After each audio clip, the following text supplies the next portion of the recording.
Bienvenue dans Résonance, le podcast où science, conscience et sens se rencontrent pour éclairer notre monde intérieur. Je suis Amira, coach certifiée en PNL et en neurosciences. Aujourd'hui, j'ai le plaisir de t'ouvrir une nouvelle saison. Une saison pensée comme un livre vivant, un chemin progressif, un voyage au cœur de ce qui nous construit, nous transforme et nous donne du sens. Au fil des épisodes, nous allons explorer ensemble notre cerveau, nos émotions, le stress, le sommeil, la mémoire, les relations, mais aussi la neuroplasticité, l'intelligence émotionnelle et la quête de sens. Alors cette saison, elle va tisser un pont entre neurosciences, PNL, médecine holistique et bien-être, pour comprendre une chose essentielle. Ce que nous vivons à l'intérieur façonne ce que nous créons à l'extérieur. Chaque épisode sera comme un chapitre d'un livre ouvert sur nous-mêmes. Comprendre, ressentir et transformer. Car aujourd'hui, plus que jamais dans un monde rapide, exigeant, parfois déconnecté de l'essentiel, nous avons besoin de revenir à ce qui fait notre équilibre, notre cerveau, nos émotions, nos relations et le sens que nous donnons à notre vie. Résonance, quand la science rencontre la conscience et donne du sens à nos vies. Et pour ouvrir cette nouvelle saison, nous commençons là où tout commence, au cœur de l'enfance, au cœur du lien et au cœur de l'empathie. Chapitre 1, l'empathie façonne le cerveau de l'enfant et l'adulte qu'il deviendra. Parce que bien avant les mots, bien avant les choix et bien avant les décisions conscientes, notre cerveau a appris à ressentir.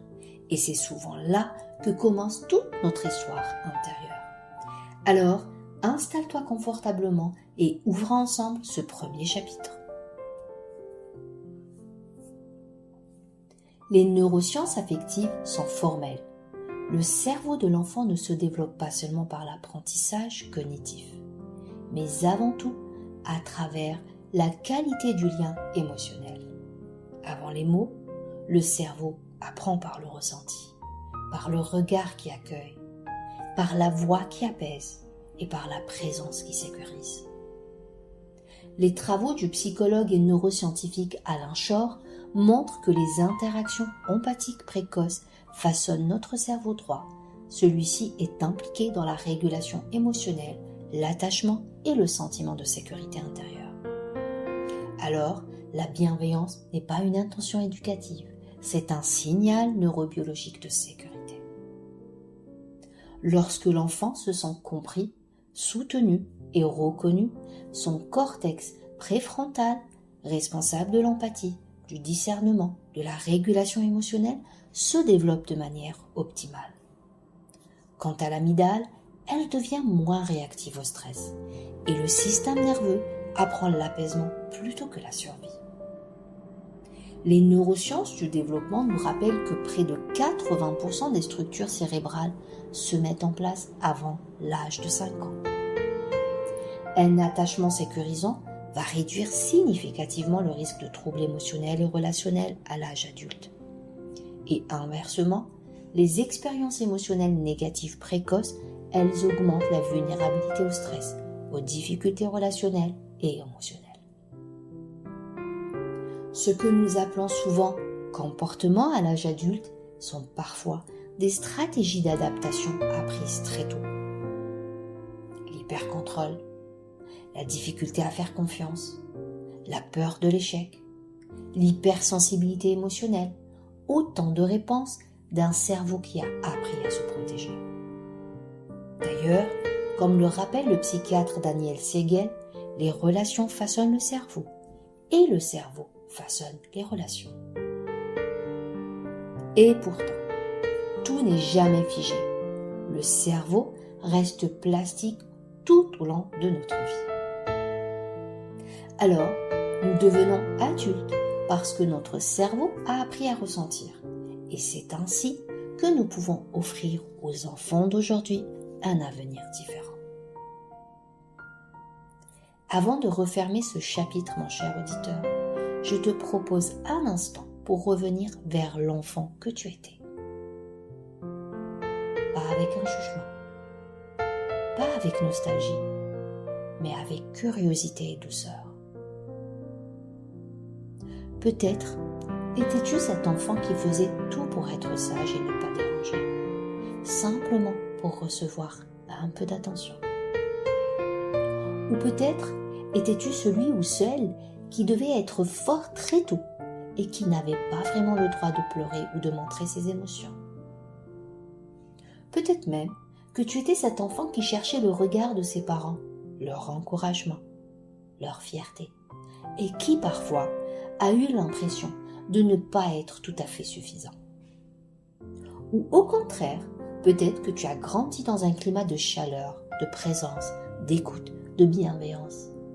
Et tu sens aujourd'hui à quel point cela t'a construit.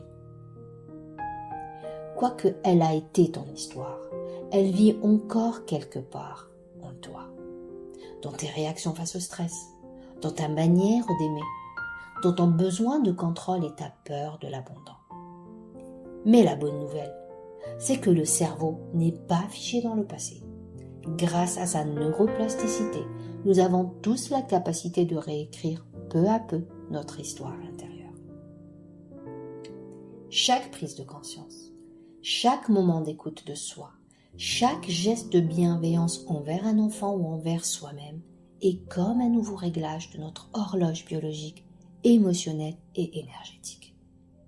Alors, peut-être qu'aujourd'hui tu es parent, et peut-être que sans le vouloir tu reproduis certains gestes, certaines paroles, certaines absences que tu avais toi-même vécues. Ou alors, peut-être que tu essayes chaque jour de faire différemment, sans toujours savoir comment. La prise de conscience est déjà un premier pas immense.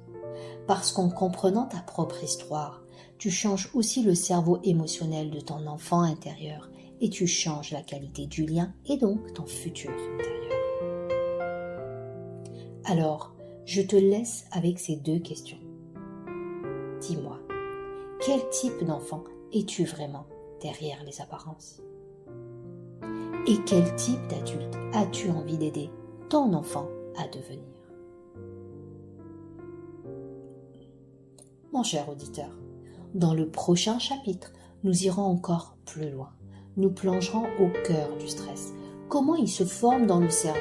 Pourquoi certains corps restent encore en état d'alerte permanente et surtout, comment retrouver un sentiment profond de sécurité intérieure? Un épisode essentiel pour comprendre nos réactions et commencer à transformer notre relation au stress. Mon cher auditeur, si ce chapitre a résonné en toi, je t'invite à le partager avec un parent, un proche ou toute autre personne qui accompagne un enfant. Et si tu le souhaites, laisse un commentaire ou une réflexion personnelle. Parce que souvent, dans ces prises de conscience silencieuses que commence la véritable transformation. Je te retrouve très bientôt pour le chapitre 2 de Résonance, là où la science, la conscience et le sens continuent de se rencontrer. D'ici là, prends soin de ton enfant intérieur et des enfants d'aujourd'hui qui seront les adultes de demain. À mardi prochain.